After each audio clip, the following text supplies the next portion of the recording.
বিয়ের পর মনে হয় বাবার বাড়ি মেয়েদের জন্য সত্যি সত্যি পর হয়ে যায়। এই কথাটা আবারও আজকে প্রমাণ হলো।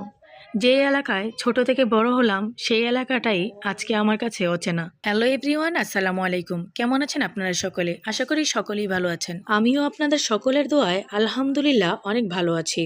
আজকে সকাল সকাল ঘুম থেকে না উঠতেই ছোট ভাইয়ের বউরা আর ছোট বোন মিলে বায়না ধরলো যে আজকে রাতে বারবিকিউ পার্টি করবে। তাই তাদের আবদার রাখতে সকাল সকাল ঘুম থেকে উঠে রওনা করলাম বাজারের উদ্দেশ্যে। আমাদের বাড়ি থেকে আমাদের বাজারটা একটু দূরে, চাইলে হেঁটেও যাওয়া যায়, কিন্তু আমরা হেঁটে যাব না। তাই একটা অটো ডেকে নিলাম। তারপর অটোতে উঠে সোজা চলে গেলাম বাজারে। গাড়ি থেকে নেমেই প্রথমে মুরগিটা কিনে নিলাম। তারপর বারবিকিউ করার জন্য যা যা প্রয়োজনীয় সব কিছুই নিয়ে নিলাম। আসল ঝামেলাটা হলো কয়লা কিনতে গিয়ে। আমরা যে জায়গায় কয়লা কিনতাম আগে, ওই জায়গায় এখন আর কয়লাগুলা বিক্রি করে না। কয়লা কেনার জন্য এদিক সেদিক ঘুরতেছিলাম, লোকদের কাছে জিজ্ঞাসা করতেছিলাম আর এদিক সেদিক ঘুরতেছিলাম, কিন্তু কোনোভাবেই কয়লার দোকানটা খুঁজে পাচ্ছিলাম না।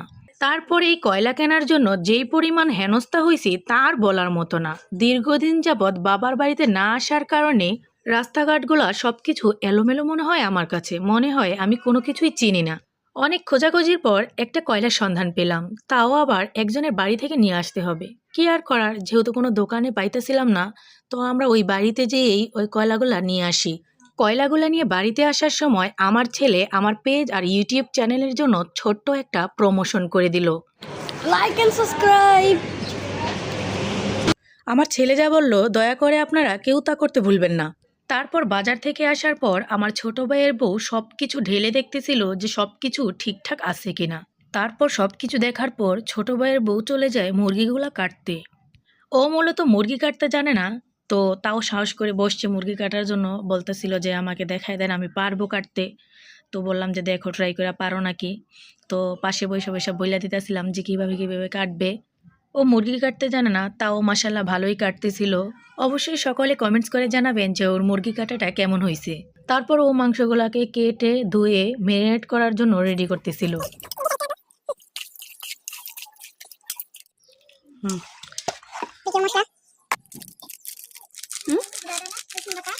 রসুন বাটা, সুন্দর একটা গান বাড়ছে না? অনেক স্বাদ হবে, সেই স্বাদ। এত স্বাদ কেন? অনেক সুন্দর একটা কালার হয়েছে, তো মোবাইলে কালারটা আসতেছে না, আর অনেক সুন্দর একটা স্মেল আসতেছে।